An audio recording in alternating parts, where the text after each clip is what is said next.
अभिनव ने एक राहत की सांस ली और बोला, मैं फूल लेकर आता हूं। और अभिनव दोबारा गाड़ी की तरफ बढ़ने लगा। उसके फूल लाने के बाद वो दोनों बगीचे में दाखिल हो गए। वो काफी बड़ा बगीचा था जिसके आसपास गार्डन और बीच में एक संकरा सा रास्ता था। विद्या की समाधि कुछ दूरी पर बनी हुई थी। अभिनव और अकरम चलते हुए आखिरकार विद्या की समाधि तक पहुंच गए थे। अकरम एक समाधि के आगे रुका और अभिनव के हाथ से अपने हिस्से के फूल लेकर उस समाधि पर चढ़ाते हुए बोला, मैं तुम्हारे बेटे को लेकर आया विद्या। ये कहते ही अकरम की आंखें नम हो गई और उसके होंठों पर मुस्कान आ गई। उसकी बातें सुनकर अभिनव को ऐसा लग रहा था जैसे उसकी मां अकरम के सामने खड़ी थी। अकरम अभिनव की तरफ पलटा और बोला, तुम दोनों सालों बाद मिल रहे हो, बहुत सारी बातें करनी होगी ना। मैं चलता हूं, तुम आराम से बात करो। इतना कहते ही अकरम ने अभिनव के कंधों को लाड़ से थपथपाया और अपनी कोरों को साफ करते हुए वहां से निकल गया। अभिनव उस समाधि के पास गया और उस पर गुदा हुआ नाम पढ़ने लगा। वहां उसकी मां का नाम लिखा था, विद्या। अभिनव को आज से पहले यह भी पता नहीं था कि उसकी मां का नाम विद्या है। अपनी मां के जल्दी चले जाने की वजह से अभिनव को उनके बारे में कुछ नहीं पता था। अपने माता पिता को खोने का दुख उसे था, लेकिन उससे बड़ा दुख ये था कि उसके पास उनसे जुड़ी बहुत ज्यादा यादें नहीं थी। वो झटके अभिनव को बचपन से लगते आ रहे थे। उन्होंने उसके दिमाग से सारी यादों को बाहर धकेल दिया था। अपनी मां की समाधि को देखते हुए कब अभिनव की पलकें भीग गई उसे पता ही नहीं चला। उसने एक पल के लिए अपनी आंखें बंद की और उसके गाल पर आंसू गिराए।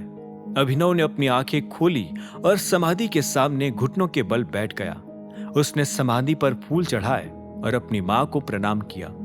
वो रोना चाहता था, लेकिन आज उसकी अपनी मां के साथ सालों बाद पहली मुलाकात थी। वो अपनी मां से रोते हुए कैसे मिल सकता था? अभिनव ने होठों को कसकर भींचे रखा और अपनी जगह से खड़ा हो गया। तभी उसे पीछे से आवाज आई, बाबा।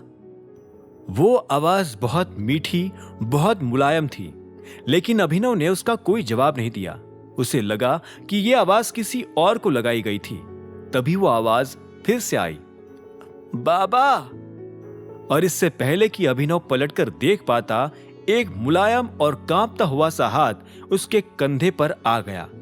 अभिनव ने पलटकर देखा तो पाया कि उसके सामने एक औरत खड़ी थी जिसकी उम्र 50 साल के आसपास थी। वो अभिनव को बड़े ध्यान से देख रही थी। जितनी ध्यान से वो उसे देख रही थी, उतनी ही उसकी कंफ्यूजन बढ़ती जा रही थी। उसके मुंह से तीसरी बार निकला, बाबा। और इतना कहते ही उसकी आंखें हैरानी के मारे बड़ी बड़ी हो गई। अभिनव खुद उसकी आंखों को देखकर हैरान हो गया था। वो उस औरत को नहीं जानता था। ऐसे में अभिनव ने उससे पूछा, आप कौन? अभिनव का सवाल सुनते ही उस औरत के चेहरे पर भरी पूरी मुस्कान आ गई। उसकी मुस्कान देखकर ऐसा लग रहा था जैसे वो सालों बाद मुस्कुरा रही थी। उसने अपने नर्म हाथ से अभिनव का हाथ थामा और उससे सहलाते हुए देखने लगी। अभिनव की हैरानी और ज्यादा बढ़ गई थी। यह सब क्या हो रहा था? यह औरत कौन थी और उसने अभिनव का हाथ ऐसे क्यों पकड़ा हुआ था? अभिनव के मन में ये सारे सवाल कौन दे रहे थे? कितने में उस औरत ने कहा, मेरा नाम भारती है। मैं आपकी मां की सबसे खास मेड़ थी।